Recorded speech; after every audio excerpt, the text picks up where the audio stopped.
Bom dia, boa tarde, boa noite, amigas e amigos do Grande Prêmio. Como estão vocês nessa semana que o Natal já passou, mas ainda é semana do Natal? Começo da semana que vem tem a virada. Você está descansando? Está em férias coletivas? Você está em semana de folga? Como é que está a sua vida? Diz aqui para a gente nos seus comentários. Vem participar do Paddock Sprint dessa sexta-feira, dia 27 de dezembro.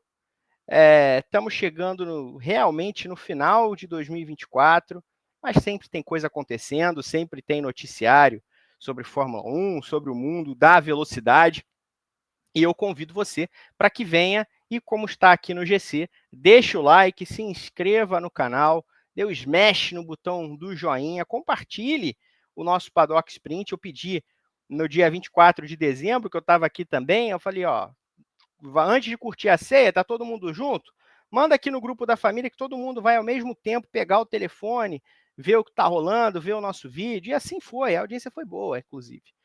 Então faça de novo, deixe seu comentário aqui na nossa caixa de comentários. Seu comentário é muito importante, seu engajamento é muito importante porque nos ajuda a levar os vídeos do Grande Prêmio, a fazer o robozinho, o famoso robozinho do YouTube, entender que vocês gostam deste vídeo e que mais gente está apta a receber o vídeo do Grande Prêmio, os vídeos do Grande Prêmio, as nossas lives, os nossos programas gravados, os nossos comentários, as nossas transmissões. Tem muito mais coisa por aí em 2025. Eu sou Pedro Henrique Marum, estou aqui nesse Paddock Sprint de hoje com o Vicente Soeller, que está aqui do meu lado. E a gente vai falar de Gabriel Bortoleto, vai falar de Max Verstappen.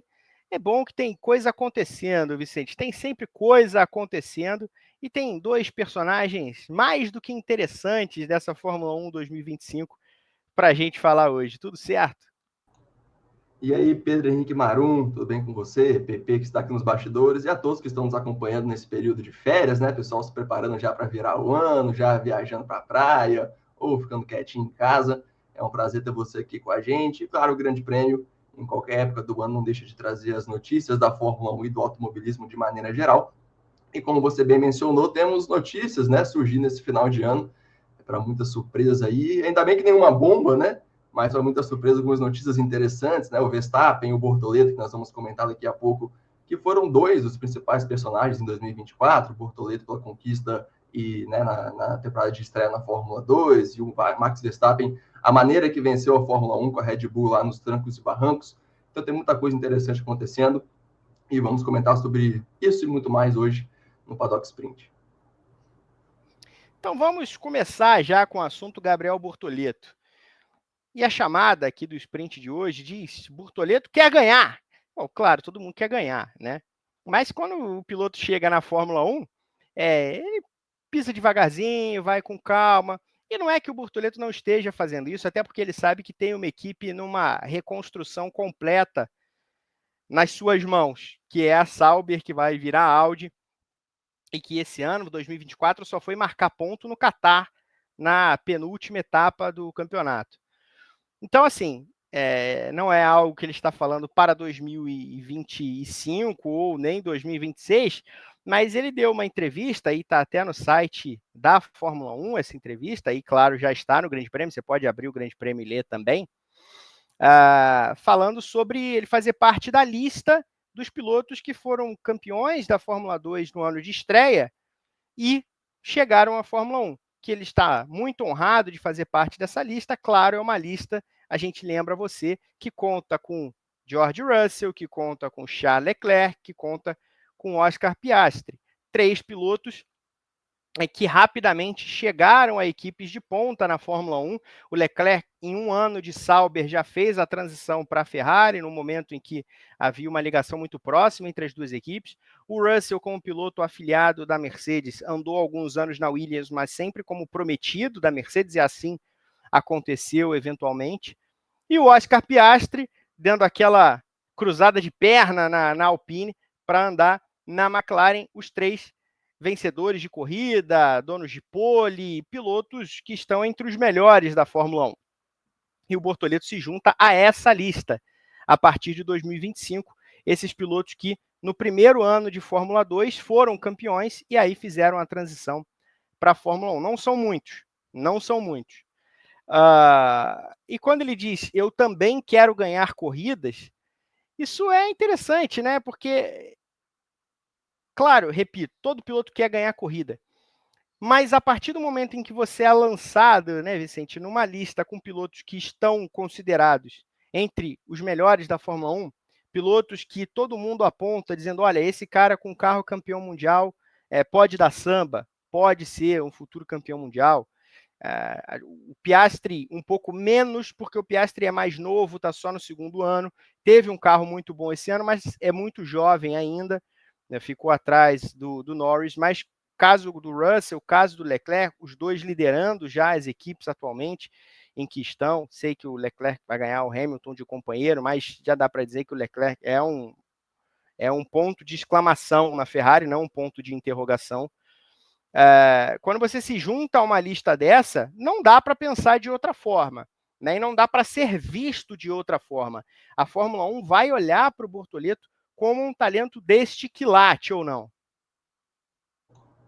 Com certeza, com certeza. Ninguém esperava, nem mesmo a própria McLaren, a gente está comentando algumas vezes ao longo do ano, esperar que o Bortoleto fosse tão bem assim no primeiro ano de estreia, no ano de estreia na Fórmula 2, que teve todo esse imbróglio aí de liberá-lo da academia para fechar com a Sauber, e até o próprio Tony Kanaan, quando fez uma participação no paddock com a gente, mencionou que a McLaren tinha intenção de segurá-lo por mais um ano em 2026, com talvez não sabendo o que aconteceria com o Norris e Oscar Piastri, a McLaren cogitaria colocá-lo na equipe principal, e aí veria o que iria acontecer, mas essa ascensão rápida dele na Fórmula 2, esse título na Fórmula 2, obviamente foi inesperado por todas as partes, né? E assim, é muito bom porque demonstra realmente o quão bom é o Bortoleto, o quão rápido é o Bortoleto e o quão, né, fácil ele consegue se adaptar aos carros das categorias. Na Fórmula 3, na ano de estreia venceu, na Fórmula 2, que vinha com um novo carro, né, com a nova geração de carros, ele conseguiu também se entender. No início ele teve uns problemas, que é algo natural,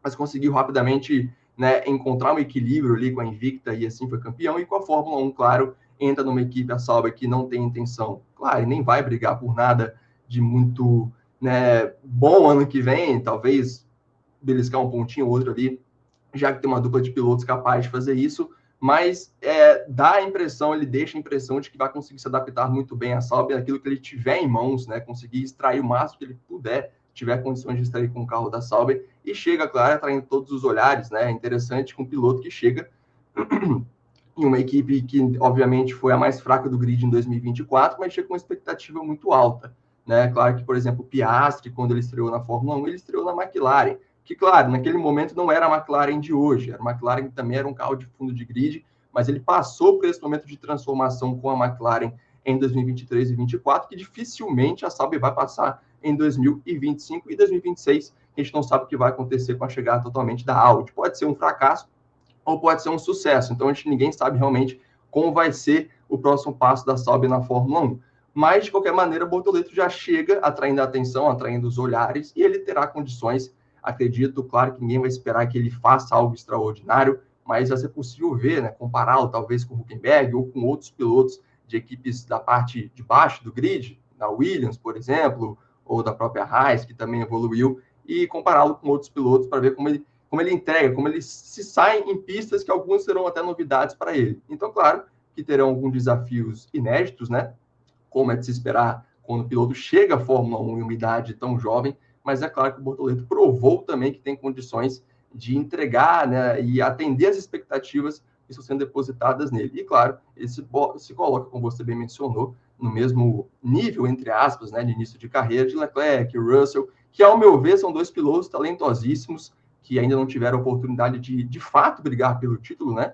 O Leclerc foi muito bem em 2024 e só caiu quando a Ferrari caiu ali na metade do ano, após a atualização na Espanha, e quando a Ferrari conseguiu retornar ao bom ritmo, ele também voltou a ser consistente, como já havia sido no início da temporada, sempre ficando ali em quarto, quinto, beliscando o pódio e vencendo corridas, né, quando teve oportunidade, principalmente na Itália, de maneira, né, magistral. E o Russell também, que ao meu ver é um piloto que pode entregar muito mais, se a Mercedes também colaborar com ele e entregar um carro melhor do que vem entregando. Então, colocar Bortoleto ao nível, né, no nível desses dois pilotos, é algo muito bom para o Brasil, ter um representante dessa força chegando no grid da Fórmula 1, e tenho certeza que vamos ver muito mais dele Em 2025, eu acho que ele vai surpreender na medida do possível, e no futuro eu acho que ele pode se tornar um dos grandes também e chegar a ser cogitado como futuro campeão. E, bom, a grande questão para a Audi, sobretudo a partir de 2026, é o motor, né? Se o motor for o motor que hoje a Audi acredita que vai ter, que é um motor deficitário, vai ser um problema. Se ela conseguir encontrar esse salto ao longo de 2025, o desenho é diferente. Mas é importante a gente entender que na Fórmula 1, quando um piloto é acima dos outros, quando ele se mostra um extra classe ou perto disso, as coisas acontecem, né? As vagas o encontram.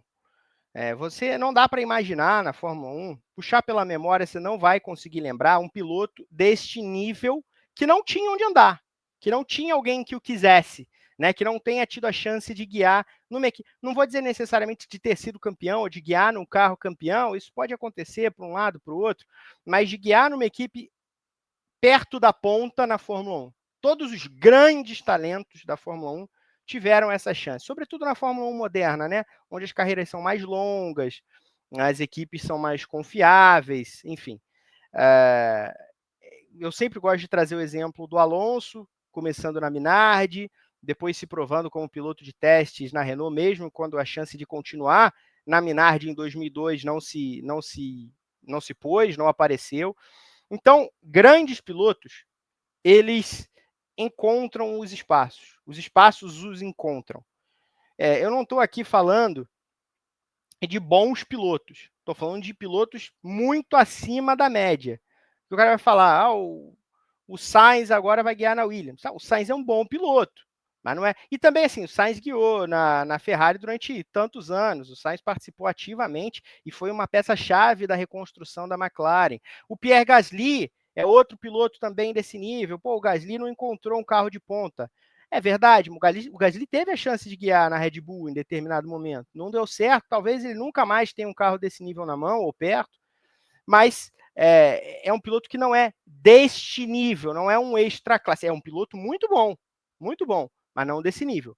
Agora, os extra classe, quando eles aparecem, as chances se mostram, como aconteceu com o Oscar Piastri, que não tinha uma chance na Alpine, né? Abertamente a chance não existia, e aí veio a McLaren e pimba. Então, as chances encontram grandíssimos pilotos, sempre. Isso é fundamental para entender nesse começo de trajetória do Bortoleto na Sauber / Audi, independente das condições da equipe, né? Com certeza, porque a Sauber também, a gente, assim, obviamente, por ser uma equipe Audi, está chegando agora a Fórmula 1, já deixa toda aquela, né, o que vai acontecer, aquela grande questão, né, que é uma situação totalmente diferente quando a gente compara com Ferrari, Mercedes. A Mercedes, por exemplo, está em um momento ruim, então a gente sabe que pode reverter o quadro em 2026. A Audi a gente não tem essa mentalidade, porque tudo é uma surpresa, é uma dúvida.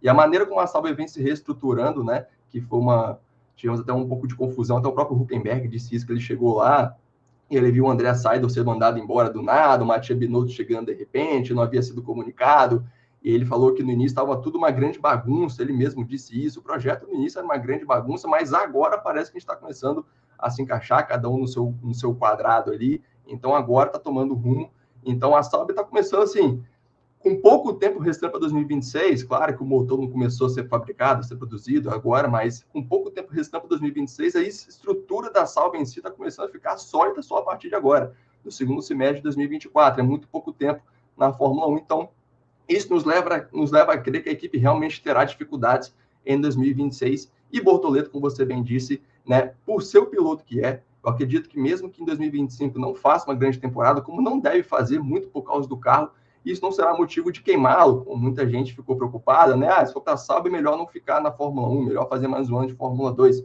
E isso não existe. A porta da Fórmula 1, ela abre uma vez ou outra, e o próprio Drogovic tem para mostrar isso, que merecia uma vaga na Fórmula 1, merecia ocupar a vaga do Lance Stroll na Aston Martin, só que a porta simplesmente não abriu para ele em determinado momento, ainda sonha com essa possibilidade, talvez com a Cadillac, já que tem algum laço ali com a equipe, mas o Bortoleto é diferente, a porta se abriu e ele abraçou essa oportunidade, independentemente de com quem seja, né? Com a Sauber, claro que se fosse com a McLaren, uma vaga de titular na McLaren, seria uma opção muito melhor, mas como não tinha essa opção na mesa, a Sauber foi o caminho que ele seguiu e de maneira correta. E lá na Sauber, como a gente bem mencionou aqui, mesmo que o carro não seja extraordinário, ele vai ter a oportunidade de mostrar o seu valor, mostrar que ele é o Bortoleto que venceu a F3 e a F2 no primeiro ano. Em 2026 ou 2027, caso a Audi realmente não tenha sucesso, outras portas vão se abrir para ele no futuro. Então a gente consegue imaginar o Bortoleto entrando numa equipe competitiva daqui a alguns anos, muito por causa dessa aceitação de entrar numa equipe menor agora. Então é assim que funciona a Fórmula 1. Né? Todos já estão olhando para ele, cabe a ele agora aproveitar essa oportunidade, que eu sei que vai aproveitar, ele vai desafiar o Hülkenberg, que é um piloto, que é um bom piloto, você bem disse aí, não é nada extraordinário, mas é um bom piloto e até hoje está na Fórmula 1, apesar da fama de nunca ter conseguido uma vitória, ou sequer um pódio, permanece sempre no paddock ali, né, de reserva, de titular, ou seja, o Bortoleto, que é mais piloto que o Hülkenberg, acredito que tem potencial para ser ainda melhor, vai também conseguir uma vaga no futuro, seja daqui a 2 anos ou 3 anos, a Fórmula 1 muda de uma hora para outra, e também com essas mudanças de contratos, né, as equipes principais, com a própria McLaren, que a gente não sabe quanto tempo vai durar essa paz de Lando Norris e Piastri, ou a própria Ferrari, quanto tempo vai durar Lewis Hamilton por lá. Então, muita coisa pode acontecer, o Bortoleto tem que estar preparado para ocupar essa posição e tomar essa oportunidade quando ela aparecer. Muito bem. Eu gosto sempre quando alguém chega falando, ó, eu quero ganhar. Chama a responsa. Não vai ganhar agora, tudo bem, não é botar banca nem nada, é chegar com calma, mas firme. Lembro sempre da grande canção de Jorge Aragão, Moleque Atrevido. Quem foi que disse que eu não sei? Quem foi que falou que eu não sou um moleque atrevido? Né? Já dizia o Jorge Aragão, então, Gabriel Bortoleto, no melhor estilo samba raiz na Fórmula 1. Vamos ver o que vai dar para Até curtir porque dele em 2025. a mentalidade é um negócio na Fórmula 1 extraordinário, né? A gente pode ver, por exemplo, o Lewis Hamilton aí quando faltou motivação, apesar de ser o Lewis Hamilton e uma Mercedes, claro, que não é a mesma que fora na última década, você viu como o rendimento dele caiu completamente. Então, mesmo que você chegue o Bortoleto agora, sabendo que não vai brigar por vitórias, mas com a mentalidade forte, isso interfere no desempenho dele, interfere na maneira que ele será visto por outras equipes e outras portas que podem se abrir no futuro. Pois é, perfeito. E antes de passar para o nosso próximo assunto desse Paddock Sprint, vamos falar do nosso novo clube de membros. Nós lançamos o clube de membros, o Grande Prêmio, que vem recheado de benefícios.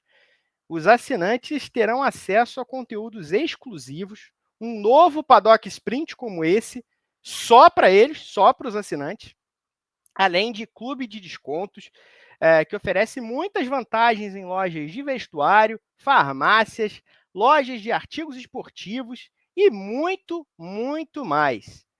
Temos também aulas de inglês, fitness, aulas, né, do mundo fitness, aulas de pilates, telemedicina, assistência técnica remota de TI e muito mais. Você põe aí o telefone no QR Code que está na sua tela, vai lá e escolha seu plano. Tudo isso para garantir a você uma experiência completa e diferenciada no mundo do esporte a motor. Então põe aí o seu leitor de QR Code nesta imagem na sua tela, escolha seu plano. O Pole por R$ 9,99 ao mês, o Hat-Trick por R$ 29,99 ao mês ou o Grand Chelem por R$ 69,99 ao mês.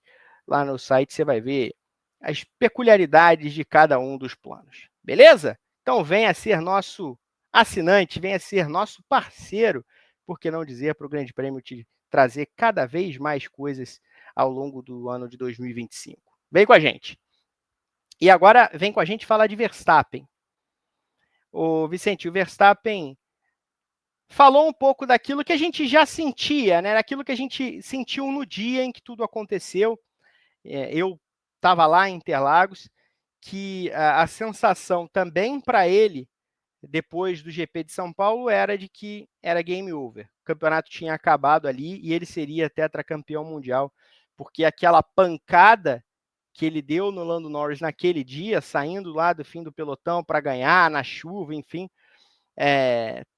colocava um ponto final, na verdade, colocava 2 pontos de exclamação na conquista de 2024. Então, Verstappen, pela primeira vez, falando do fator decisivo daquela corrida, da corrida de Interlagos, como aquela corrida transformou o céu do campeonato de 2024 e garantiu a ele o tetra mundial.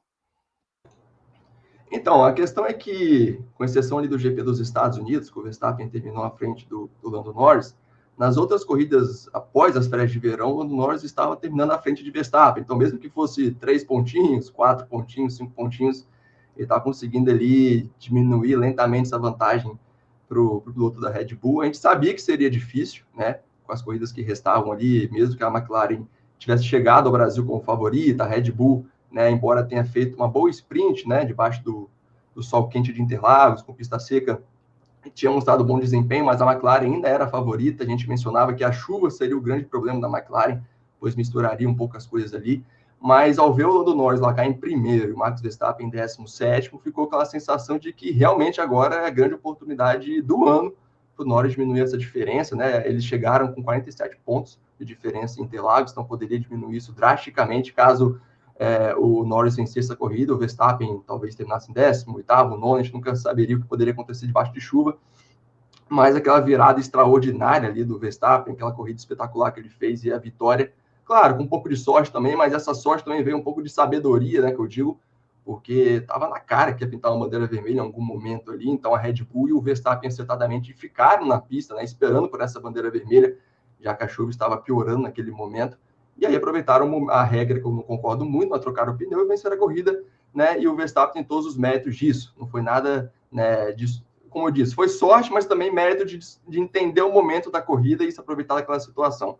E ali, quando venceu aquela prova, ficou claro que não perderia mais aquele título, né? Eu acho que todo mundo sabia que não perderia mais aquele título a partir daquele momento. Eu acho que o título já era uma situação difícil para o Norris, porque apesar de estar diminuindo a diferença, ele não tinha mostrado nenhuma uma atitude de que conseguiria, nas próximas 4 corridas, considerando São Paulo ali, reverter aquela diferença de 47 pontos na pista, mesmo que tudo tivesse normal, sem chuva, porque tinha desperdiçado muitas oportunidades. Mas ali o GP de São Paulo, o Verstappen fechou, né, a tampa do caixão. Realmente, ele não só aumentou a vantagem no campeonato, mas também afetou o Lando Norris de uma maneira muito forte mentalmente, né? Norris já vinha sofrendo com isso na temporada, ele admitiu que não estava muito preparado para disputar o título em 2024, então cometeu muitos erros, e ali, depois que ele teve aquela derrota cachapante ali, realmente ele não tinha mais o que entregar, a gente não poderia imaginar Norris fazendo algo espetacular em Las Vegas, ou no Qatar, ou em Abu Dhabi, o suficiente para fazer, né, que ele conseguisse reverter essa situação. Então, de fato, aquela corrida em Interlagos, apesar de a temporada ter terminado apenas em Abu Dhabi, Interlagos ali foi onde ficou determinado quem seria o campeão. Pois é.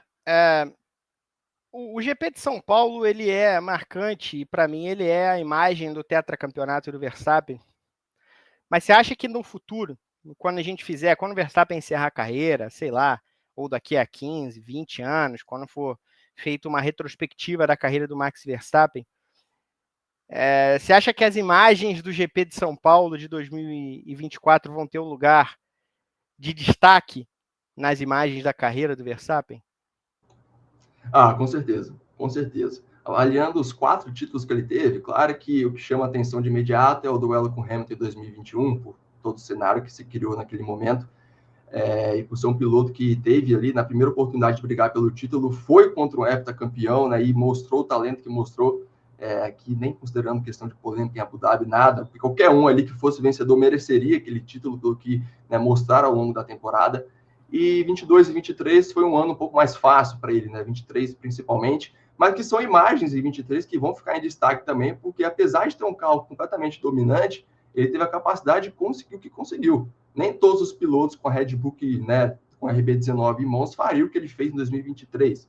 Mas 2024 é um cenário diferente, porque é aquele gosto especial de não ter o melhor carro do grid, mesmo assim conseguir extrair o melhor e derrotar os rivais. Então, vai lembrar que a Red Bull começou um ano muito bem, mas em determinadas pistas era a terceira até quarta força, né? Em raros momentos, mas a maior parte do tempo ficou com terceira, segunda força ali entre Ferrari e Red Bull.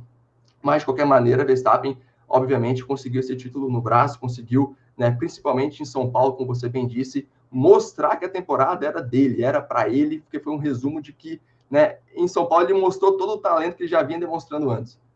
As pessoas julgavam muito, está vencendo porque a Red Bull teve um carro muito bom nas primeiras corridas, e aí ele conseguiu criar uma margem muito boa, mas ali em São Paulo ele mostrou aqui, ó, um carro não muito bom, mais fraco do que os dois rivais ali, a McLaren e a Ferrari. Eu consegui mostrar o meu talento, consegui mostrar porque eu sou tetracampeão mundial, né, vou me tornar tetracampeão mundial, então com certeza ficou marcado para a história como uma das maiores performances de qualquer piloto na história da Fórmula 1, então principalmente nos melhores momentos da carreira de Verstappen, né, o GP de São Paulo de 2024 merece um lugar especial.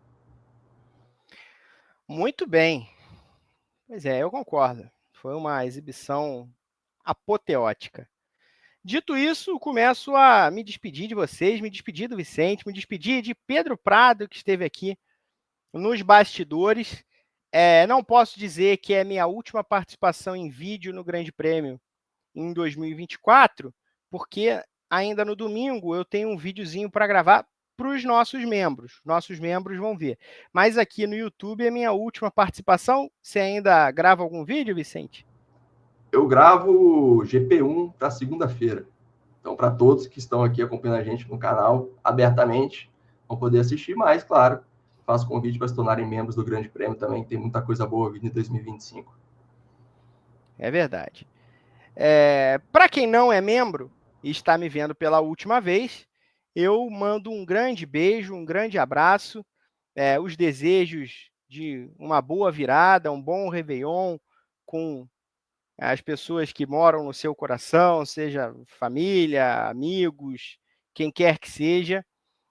Aproveite ao lado das pessoas que você ama, aproveite fazendo as coisas que você ama e aproveite também, assim, no seu dia a dia, seja em 2024, em 2025 ou em qualquer momento. Não tenha medo de ser quem você é. Isso é sempre muito importante. E aqui no Grande Prêmio nós somos todos quem somos, e eu vou continuar sendo também quem sou em 2025. Estaremos juntos para transmissões, tem Fórmula E na Cidade do México logo nos primeiros dias do ano, no dia 11 de janeiro, se eu não estou enganado. Estarei nas transmissões. Tem, enfim, tantas categorias, tantas novidades, nossos programas aqui em vídeo gravados, as análises, as lives, tanta coisa que a gente vai acompanhar junto em 2025. Claro, estou ansioso para ter vocês perto novamente. Agradeço a todos os meus amigos do Grande Prêmio, agradeço novamente ao Vicente, ao Pedro, a todo mundo que gravou comigo durante esse ano. É mais um que fica. Eu vou para o meu 11º ano de Grande Prêmio, com muito orgulho. Um beijo a todos e até 2025. Feliz Ano Novo!